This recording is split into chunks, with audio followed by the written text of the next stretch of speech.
Et j'avais dit, en fait, voilà, je vais quitter mon boulot. On me dit, mais non, t'es folle, tu vas perdre ta sécurité. Et je leur ai dit, mais en fait, moi, là, je suis dans ma voiture, je rentre du travail, je viens de chialer pendant une demi-heure. En fait, j'ai le droit d'être un être humain qui ressent des trucs, qui a le droit de crier, qui a le droit de pleurer, qui a Mm. le droit d'être tranquille, qui a le droit d'être excité à fond parce qu'elle est contente, et juste autorisée à vivre. Bienvenue dans le podcast La clé de soi. C'est un rendez-vous pour les femmes qui se demandent comment reprendre les rênes de leur vie. Ici, nous abordons tout ce qui bloque notre potentiel, ce qui limite notre audace, ce qui entrave notre épanouissement, mesdames. Je suis Julita, votre guide dans cette aventure de découverte de soi. Chaque semaine, je vous propose des partages inspirants. Je suis également coach en transformation personnelle. J'aide les femmes à trouver leur juste place, à créer une vie remplie de sens. Si vous ressentez le besoin de faire bouger la vôtre, prenez rendez-vous pour me raconter votre histoire à vous. Et si vous êtes prête, on va commencer l'épisode du jour. J'ai un immense plaisir d'accueillir dans cet épisode Inès Rodriguez Nello. Salut Inès, Hello, Julita. trop contente de t'avoir. Moi aussi. Inès est coach mindset et leadership. Ton talent, c'est de faire exploser des croyances limitantes pour rayonner. Ouais. Tu travailles avec les femmes. Ton domaine est le business. Mais dans ce podcast, on va s'adresser à toutes les femmes qui ont besoin de dépasser leurs croyances limitantes. Ça me va très bien. Et tu es la personne parfaite pour parler des croyances limitantes parce que tu les dépasses et pour toi et tu inspires toute ta communauté pour travailler ses propres limites. Alors, qu'est-ce que c'est une croyance limitante pour toi? Déjà, une croyance, c'est quoi? Une croyance, c'est une vérité qu'on se raconte et qu'on croit vraie. C'est-à-dire une réalité qu'on a vécue, quelque chose, je sais pas, qui est fondé. C'est comme quelqu'un qui a une religion, par exemple. On croit en quelque chose, et par là, une croyance, c'est exactement la même chose. Hmm. Mais la croyance, elle est intéressante quand elle nous permet justement de croire qu'on est forte, qu'on est puissante, qu'on peut aller loin, qu'on a toutes les capacités possibles. Ça, c'est une bonne croyance. Moi, j'appelle ça des croyances illimitées. Mais majoritairement, on a des Hmm. croyances limitantes qui viennent de tout ce qu'on a vécu dans notre vie, donc notre éducation, les personnes qu'on côtoie, nos parents, même notre environnement actuel, qui va venir finalement nous empêcher d'être dans notre plein potentiel Hmm. et de se sentir bien dans sa vie au quotidien. Parce qu'on va constamment se mettre des bâtons dans les roues à chaque fois parce qu'on va penser et donc croire derrière qu'il y a quelque chose qui nous bloque à Hmm. faire les choses. Je comprends parfaitement.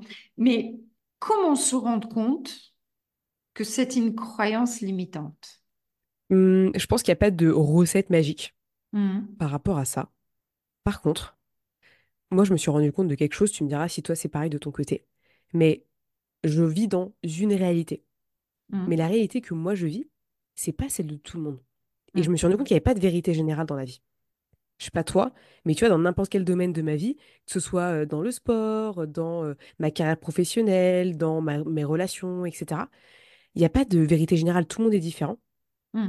Et moi, je me suis rendu compte que justement, j'avais des croyances limitantes Hmm. parce que d'autres personnes pensaient différemment et faisaient différemment que moi. Hmm. Notamment, moi à l'époque, j'étais énormément passionnée par euh, euh, comment il s'appelle déjà? Tony Robbins déjà, qui m'a beaucoup inspirée au début. Il y Hmm. avait aussi David Goggins, qui est beaucoup plus dans le sport. C'est un ancien Navy Hmm. SEALs aux États-Unis et donc qui était à fond passionné dans la discipline sportive. Et je me suis rendu compte que moi, j'étais bourrée de limites parce que je me suis ouverte à d'autres manières de penser, Hmm. d'autres manières de voir le monde, tu vois. Hmm. Et à ce moment-là, je me suis dit, mais mince, s'il y a des gens qui pensent comme ça, pourquoi est-ce que moi, j'arriverais pas à croire aussi comme eux, ils font, tu vois? Hmm. Je sais pas si c'est clair ce que je raconte. C'est très clair et je dirais que tu donnes quand même le point essentiel, c'est l'ouverture d'esprit. C'est-à-dire, oui, j'ai un monde, j'ai la perception de ma réalité, mais j'admets que ce n'est pas la seule et que si je regarde cette réalité d'un angle différent, si je remets en question des choses, je peux rester pour dire que cette réalité me convient, mais je peux aussi changer. Exactement. Ouais. En fait, on a vraiment la capacité de modifier ces croyances qu'on a. Et justement, passer d'une croyance limitante, par exemple, tiens, j'arriverai pas à faire ci parce que moi j'ai cet âge-là, ou Hmm, tiens, moi, le sport, ça n'a jamais été pour moi, alors qu'en fait, tu peux carrément hmm, reprendre le sport quand tu veux, par exemple, parce que c'est un bon booster d'estime, hmm. à je peux y arriver. Je suis Ouais, capable de. Et hmm, c'est pas un travail qui se fait en claquant des doigts, allez hop, ouais, tu sais très bien, parce que toi, t'accompagnes des nanas et j'en accompagne aussi de mon côté.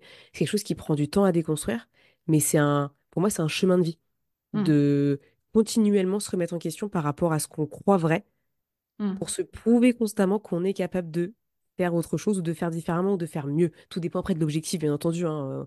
On a tous des envies différentes dans la vie, mais il faut pas qu'on se bloque juste parce que notre mental nous a dit non, tu n'y arriveras pas. hmm.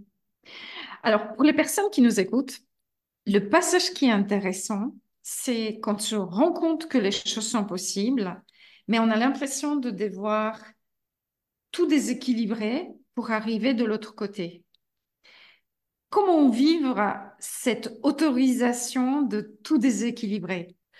Bah, faut se rentrer dedans un peu. Non, je rigole. En soi, oui, c'est la vérité, il faut quand même se rentrer dedans.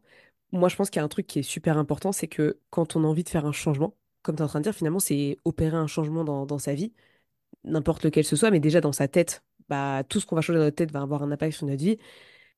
Il faut déjà commencer à en avoir conscience. En gros, que moi, j'arrive à me dire l'inverse de ce que je croyais pas possible, tu vois, Mhm, et que j'y crois. Moi, il faut que je développe cette croyance-là de croire en quelque chose de différent. Mais si je passe pas à l'action derrière, mon cerveau, il mhm, va avoir du mal à se dire, ouais, j'y crois à 100%. mhm, Donc, pour moi, croire, c'est commencer à y croire.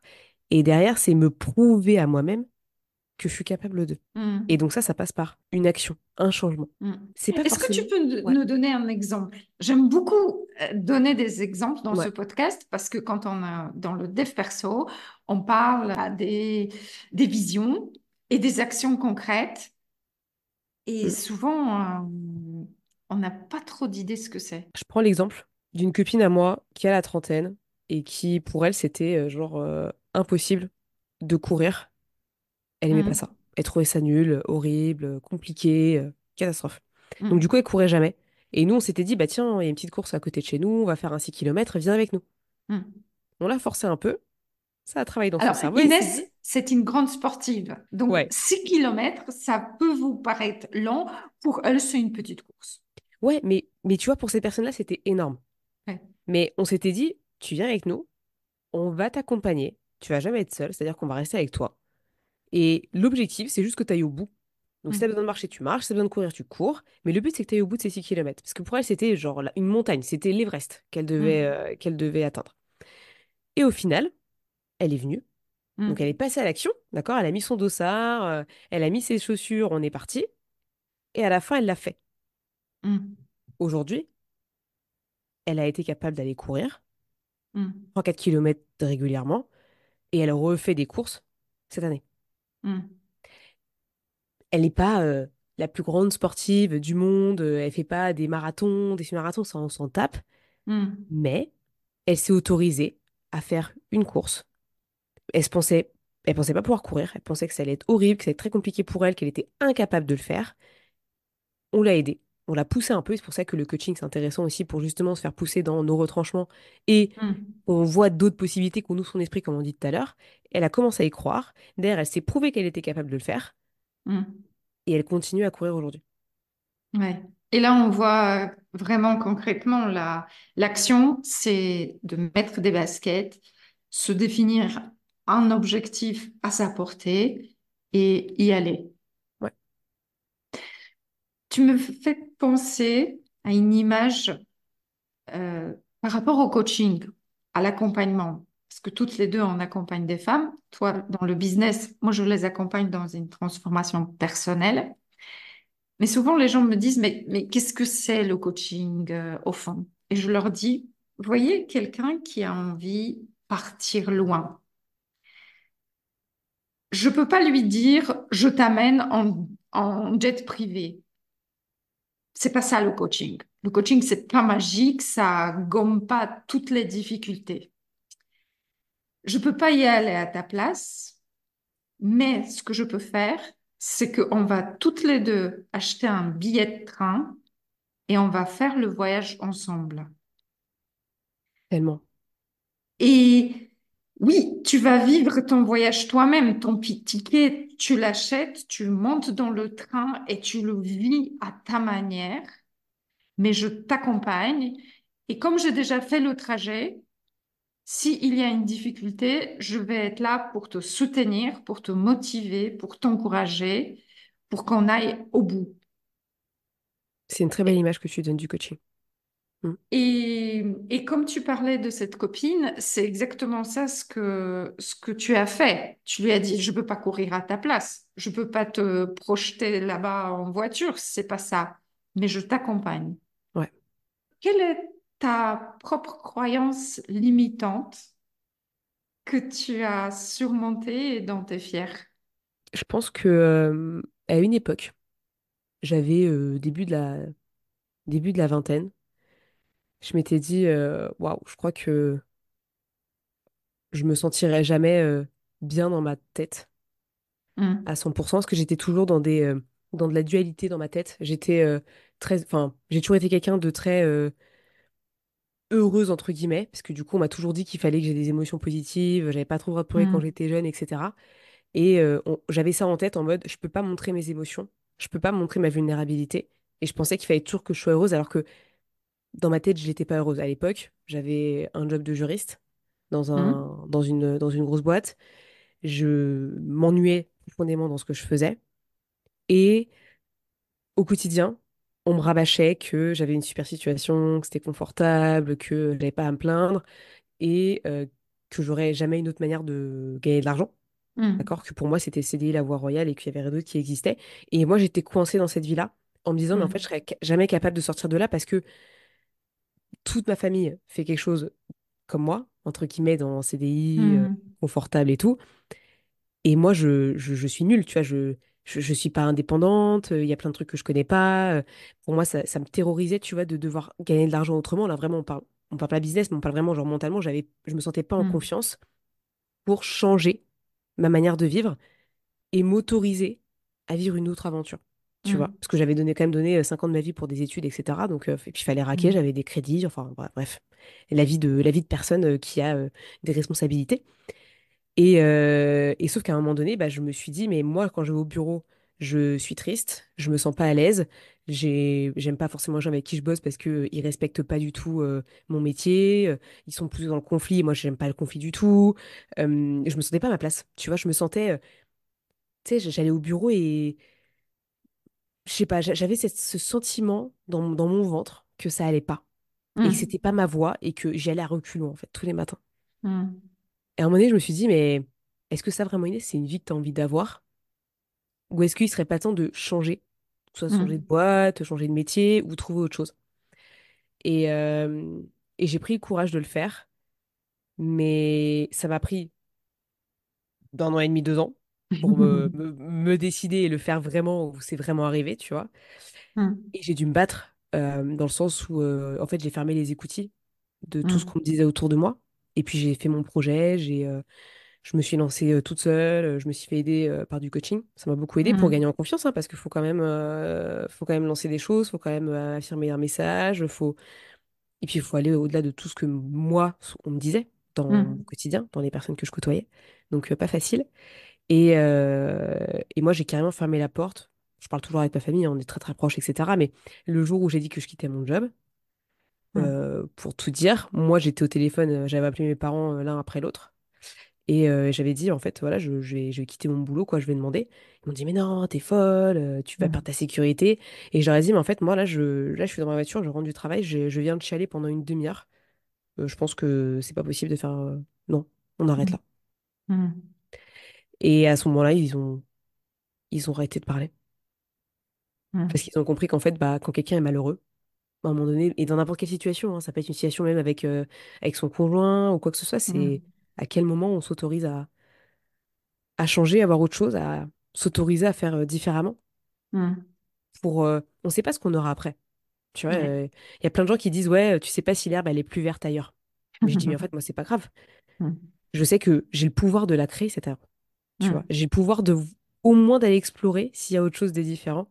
Et je Mm. trouve que dans la vie, on s'arrête trop à, bah, je subis ma situation parce que j'ai pas l'impression de pouvoir avoir mieux. Mm. Mais sauf que, bah, faut y réfléchir, faut se poser et même, c'est pas forcément que du boulot, hein, ça peut être aussi dans sa vie personnelle, etc. Le lieu de vie, les gens avec qui on est au quotidien, les copains et les copines avec qui on est, etc. Il y a plein de choses. Mm. Bon, à un moment donné, il faut mettre des barrières, il faut dire, ok, ça me va plus, ça me va, bien s'entourer. Et ça a été pas facile. Et je te dis encore une fois aujourd'hui, je suis encore dans ce truc-là, à Mm. oser aller au-delà de cette croyance de je ne suis pas capable d'y arriver, Mm. mais je suis dans une super aventure. Mm.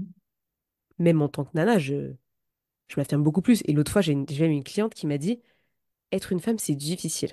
Même c'est dur, elle m'a dit. Je lui ai dit, Mm. non, non, non. Toi, tu as décidé de te dire et de te formater comme le fait que être une femme, c'est difficile. Je lui ai dit, non, non. Moi, personnellement, je suis une femme. Je vois pas du tout la difficulté. Mm. Il y a des challenges, mais comme partout dans le monde. Mm. Mais c'est pas une difficulté, au contraire, c'est une force. Mm. Mais dans ce que tu dis, c'est très intéressant, c'est que quand on a une croyance qu'on considère comme vraie, en fait, tout ce qu'on va faire dans la vie, on va se focaliser sur les points qui vont nous confirmer cette perception.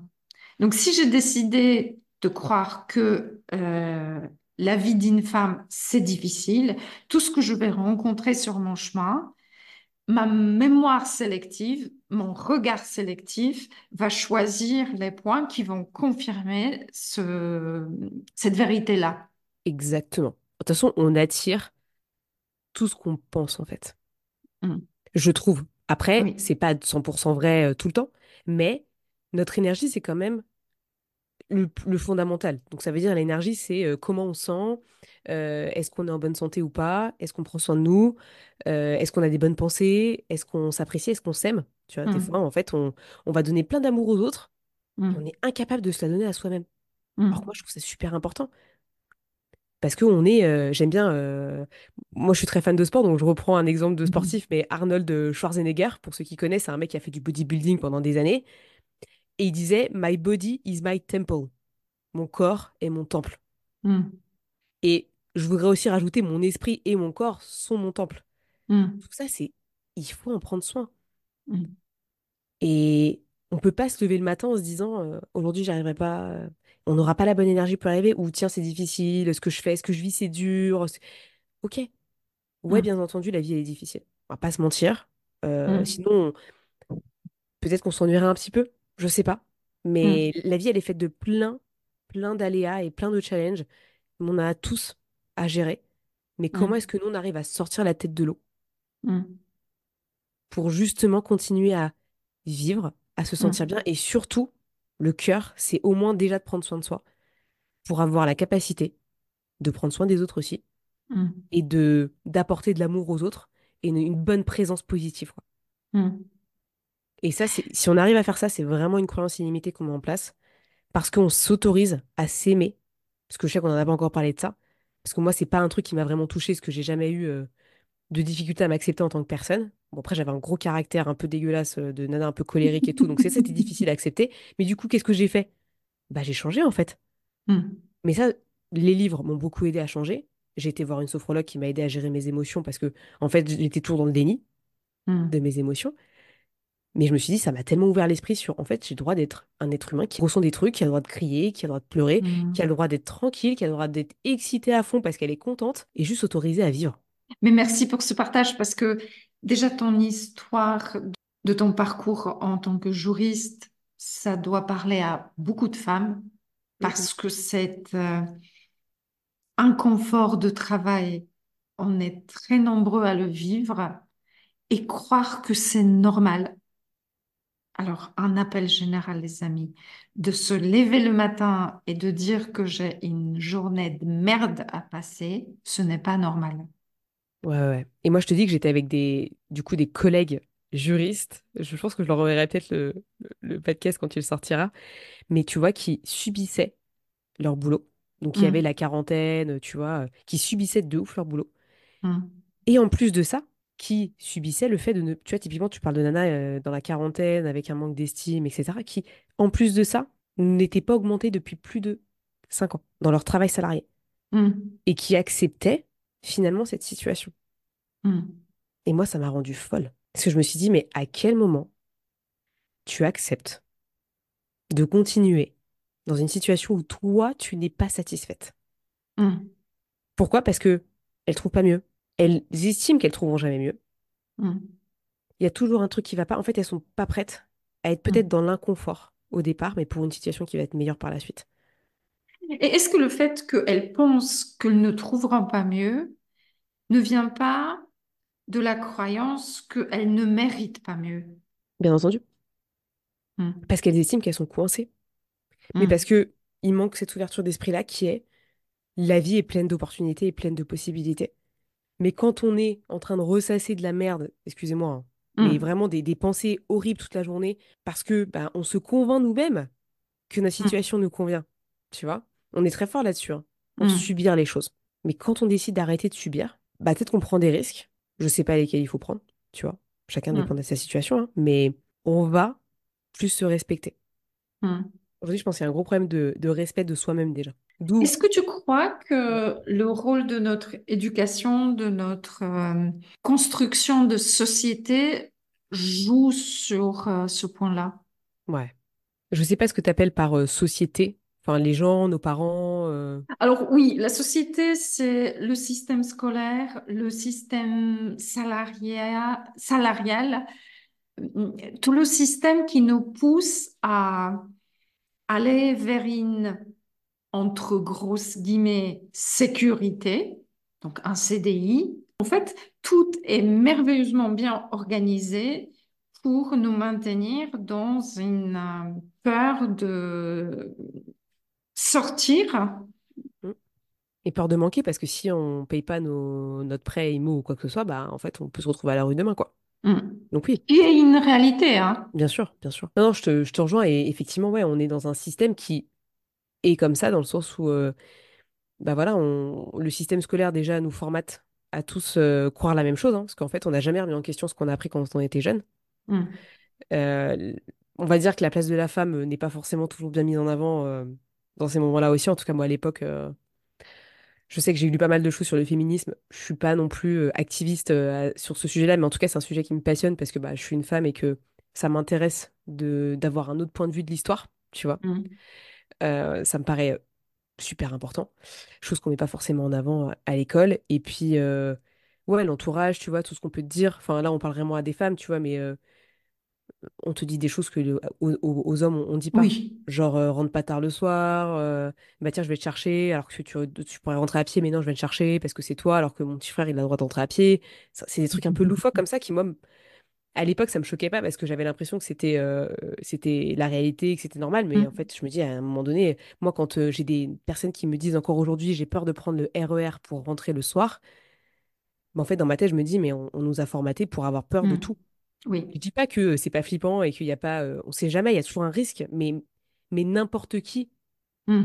prend ce risque-là, tu vois. Et moi, je veux pas vivre dans cette peur qui est, bah oui, je suis une nana, je prends le RER le soir, je passe par une rue où il y a personne et ça pourrait être tendu, mais en fait, j'ai jamais rien vu et ça fait 5 ans que je la prends.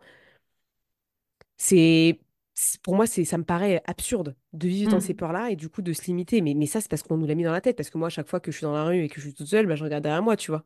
Parce qu'on m'a Mm. toujours dit de faire attention. C'est que des trucs comme ça et dans le boulot pareil. Enfin, dans le boulot, dans même la vie, genre, je sais pas, on va pas te pousser à aller faire un tour du monde ou aller ou prendre un mois de vacances, un mois de break, parce qu'on va te dire, mais t'es folle, pense à ton boulot, pense à tes enfants, pense à ton machin, alors qu'en fait, t'es au bout de ta vie et t'as juste besoin d'être une personne. Mm. Aujourd'hui, on se met que des étiquettes. Je suis une femme, je suis une maman. Mm. Non, mais tu sais, on se met toujours la casquette maman tout de suite. En plus, t'es maman. Moi, je l'ai vécu Oui. avec ma mère, hein, qui a fait un burn-out à 50, 55, hein, Mm.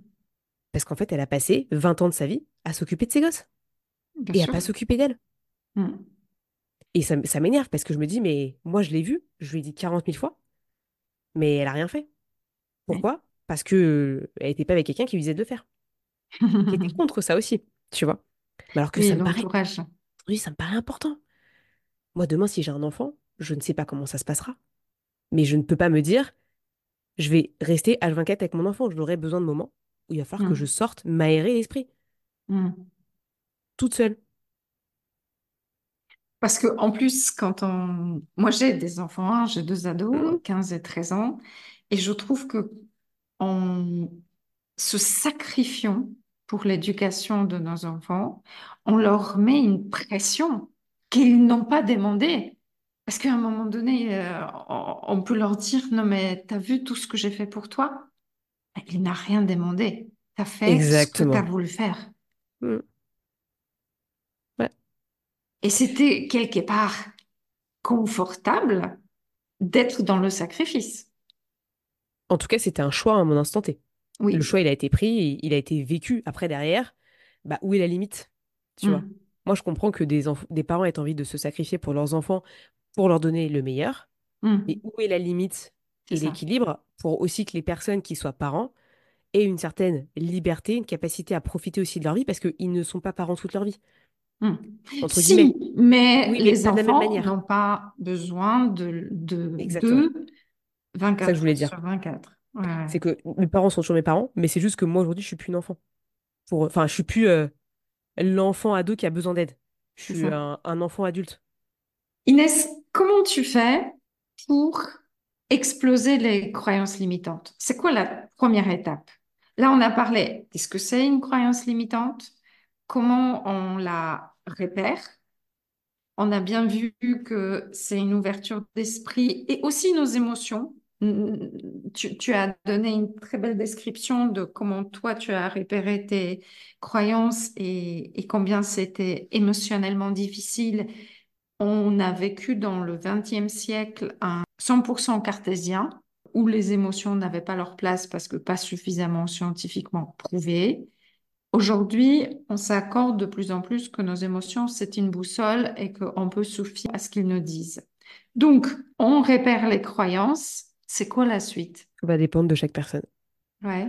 Une croyance, on la repère, on sait qu'elle est là. Maintenant, derrière, tout va dépendre du chemin de la personne qu'elle a envie de faire. Tout dépend Mhm. de son objectif à elle. Si quelqu'un veut se sentir mieux dans sa tête et dans son corps, elle va passer par des actions différentes qu'une personne qui a besoin d'avoir plus confiance en elle, tu vois, déjà. Ou Mhm. une bonne estime. Moi, par contre, je pars toujours du principe que une croyance, pour la changer, il faut un peu changer de vie. C'est-à-dire bien regarder comment sont les habitudes de la personne. Mhm. De quoi est composée toutes ses pensées au quotidien, tu vois. Pour vraiment garder en tête que tout ce qu'on pense, c'est tout ce qu'on croit, en fait. Donc, tout ce Mhm. qu'on met dans notre cerveau, c'est important de savoir pour analyser à quel moment on a ce comportement, tu sais, limitant. Et ça, c'est important. Donc, habitude, ce qu'on se dit au quotidien. Derrière, c'est comment est-ce qu'on nourrit son quotidien. Qu'est-ce qu'on met Mhm. dedans? Et derrière, il y a peut-être des changements à faire dans sa vie de manière générale. Tu vois, typiquement, quelqu'un qui me dit j'ai envie de reprendre le sport, mais qui va pas, par exemple, marcher, mais alors Mhm. que ça lui ferait du bien, tu vois, de prendre soin d'elle, etc. Bah, allons marcher. Et l'objectif, ça va être de Mhm. se dire, bah tiens, pendant une semaine, je vais marcher 10 minutes par jour. Puis après, je vais mettre 20. Puis après, je vais Mhm. mettre 25, etc., etc. Il faut passer par une phase de challenge en Mhm. quatrième étape. C'est-à-dire faire quelque chose qui nous fait très peur. Tu vois, toi, je sais que tu vas faire ta conférence là au mois de mars. Bah, tu vois, il faut trouver un challenge qui nous excite à ce point-là et qui Ouais. nous stresse à la fois, et justement qu'on vienne se préparer mentalement à ça, avec des visualisations, avec d'introspection, avec un engagement fort, Mhm. et qu'on s'engage envers d'autres personnes aussi. C'est très important. Et après, je pense que derrière, c'est un travail d'une vie. C'est-à-dire que quand on a compris qu'une croyance était simplement quelque chose qu'on pouvait moduler d'une autre manière, Mhm. bah, on va prendre toutes les croyances qu'on a et on va faire le même travail. Mais Mhm. pour moi, c'est une chose à la fois. On peut pas tout changer d'un coup dans notre vie, dans Oui. notre manière d'être. C'est, OK, maintenant je commence par ce pan-là et je vais m'attacher à ça. Derrière, eh ben, j'irai voir un deuxième pan quand le premier déjà il sera validé. Mhm. Tout va dépendre de là où va la personne et là, ils vont avoir besoin de beaucoup de temps. Mhm. Mais pour moi, avec le pouvoir aujourd'hui qu'on a avec la méditation, l'hypnose, etc., on peut aller beaucoup plus vite. Parce que du Mhm. coup, pour ceux qui connaissent pas trop, l'objectif d'une méditation, une visualisation, c'est de connecter notre mental, donc qui est la partie un de notre cerveau où en gros, bah, c'est juste nos pensées brutes, avec notre inconscient qui est derrière, qu'on mm, ne... Finalement, c'est des réflexes qui sont chez nous depuis tellement longtemps qu'en fait, on n'y pense même plus. Et le but, ça mm, va être de reconnecter l'inconscient à nos nouvelles croyances, mm, pour que l'inconscient vienne pas nous embêter le moment où on a besoin de passer à l'action sur quelque chose de d'important pour nous. mm. Enfin, je sais pas si c'est clair, mais Si, c'est très clair et merci beaucoup parce que c'est vraiment presque une recette. On voit bien les étapes, on voit bien l'étape d'observation, l'étape de pas de côté. Il faut accepter de faire des choses différemment dans notre vie pour se rendre compte que d'autres chemins existent ouais. et persévérer. Et j'aime beaucoup la notion de challenge. Là, on se rejoint pas Ah mal bah sur... oui. De toute façon, et encore une fois, la vie, elle n'est pas forcément confortable tout le temps. Et on Mm, va voir que plus on va sortir de notre confort, plus on va, je sais pas, créer une relation avec l'inconfort, plus on va se sentir mieux. mm, Tu vois, moi, je vais pas te dire, tous les jours, je vais au CrossFit, c'est une partie de plaisir. mm, C'est un sport qui est dur, c'est un sport qui mentalement bouffe beaucoup d'énergie, physiquement pareil. Mais je le fais parce que déjà, humainement, je me sens bien. mm, Physiquement, je me sens mieux. Ça booste mon estime et je me sens à ma place, tu vois, de plus en mm, plus. Je sors de mon confort H24. Donc, je suis mm. constamment dans l'inconfort. Et du coup, ça m'apprend à être moi-même dans l'inconfort et à Mm, accepter le fait que ce soit inconfortable. Et la vie, elle n'est pas confortable. Et si elle est trop confortable, des fois, on peut s'ennuyer un petit peu. Après, je dis pas qu'il faut toujours être dans l'inconfort, mais il ouais. faut trouver des choses dans notre quotidien qui nous amènent un peu d'inconfort parce qu'on va grandir de tout ça. Mm. Vraiment, Pour finir, c'est accepter de faire sa propre connaissance. Qu'est-ce que tu en dis? carrément. Bien sûr. De toute façon, je l'ai dit depuis le début. Tout ce que je dis là va s'appliquer différemment aux personnes qui nous écoutent. On n'a Mm, pas, toi et moi, aujourd'hui, on parle à plein de gens différents. Donc le but, c'est simplement de leur ouvrir l'esprit sur leurs croyances limitantes. Et leur mm, chemin, après, il sera vraiment différent. Et toi, je pense que dans tes coachings, tu vas apporter des choses différentes en fonction des personnes que tu auras parce que on n'est pas tous formatés de la même manière. mm, Et déconstruire tout ça ne peut pas forcément se faire de la même manière, je trouve. Enfin, en tout cas, moi, mm, c'est ce que j'aperçois de plus en plus parce que on est tellement différents au niveau mindset. Donc ouais, mm. c'est un chemin de vie et franchement, pour moi, c'est un truc qui se fait pas tout seul. Oui.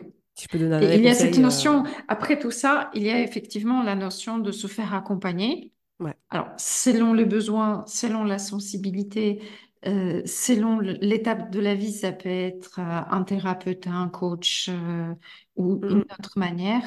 Mais il y a des choses dans le développement personnel qui, à un moment donné, vont être trop désagréables, qui vont piquer. Ouais, Et dans ce moment-là, c'est bien d'avoir un accompagnement. carrément. Ouais, je pense que c'est important quand il y a des étapes importantes à venir traverser. Parce qu'en fait, on le fera pas forcément tout seul. Et parce qu'encore une fois, quand on est dans nos croyances limitantes, on pense que c'est notre manière de vivre qui est normale.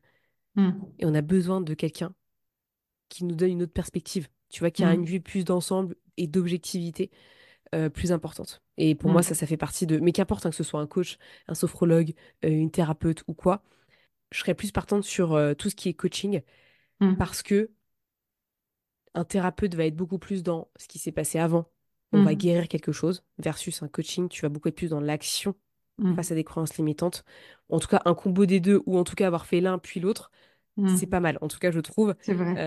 le rôle du... j'ai une cliente qui voit un psy et elle me dit, ouais, le psy, j'adore. Enfin, ça me fait du bien, mais je passe pas à l'action. Je fais, bah oui, c'est un psychologue. Et il fait son Ouais. taf. Inès, tu étais vraiment la meilleure personne que j'ai pu inviter pour parler des croyances limitantes. C'était clair, c'était inspirante. Merci beaucoup. Est-ce que tu as un mot de la fin? Franchement, vivez votre vie, on en a qu'une. Et c'est trop dommage de passer à côté parce qu'on a des croyances limitantes dans notre tête. On aura tous des regrets quand on sera dans notre fin de vie. Mm, Mais le plus important, c'est de se dire qu'on a quand même fait pas mal de choses bien. Et que surtout, on s'est fait kiffer. Et on a aimé une grande, grande partie de notre vie. Et moi, c'est un peu ce pourquoi je vis beaucoup plus pleinement aujourd'hui qu'hier. Parce que je me dis, mm. mais on veut pas, on veut le moindre regret possible. On en aura, c'est sûr. Je veux pas être en mode bisounours. On veut plus avoir de regrets. Non, c'est peut-être pas le cas. Mais en tout cas, avoir le moindre regret possible, c'est ce qu'il faut. Et merci pour l'invitation, Yulita. C'était trop bien. Ah, c'est génial. Merci.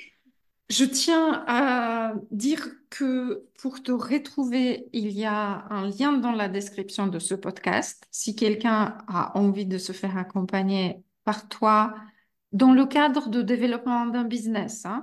Ouais, moi j'accompagne des entrepreneurs aujourd'hui à prendre leur place, oser rayonner et attirer plus de clients avec du coaching, mindset, leadership et business. Donc, vous avez compris, ce sera challengeant, ce sera pas toujours confortable, mais vous allez aller beaucoup plus loin avec une énergie de dingue. Donc, Ouais. Inès Rodriguez Nello, merci beaucoup et à peut-être d'autres épisodes pour d'autres sujets avec Inès. Merci beaucoup. Merci à toi, merci à tous. Un grand merci pour avoir écouté cet épisode de La Clé de Soi. Je vous invite à découvrir d'autres partages et d'autres personnalités dans les différents épisodes de ce podcast. Vous les trouverez bien évidemment sur votre plateforme d'écoute préférée. N'oubliez pas de liker, commenter, partager sans modération afin de faire résonner la voix de ces personnes inspirantes.